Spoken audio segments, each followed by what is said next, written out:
In this video, I am going to demonstrate how you can add a customer manually. Step number 1. Click Add Customer to create a new customer. Fill out the form completely.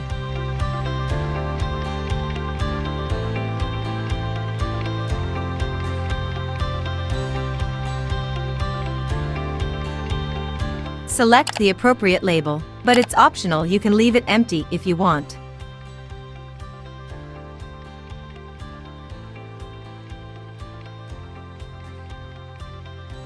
The map can be zoomed in and dragged to help you find the best match.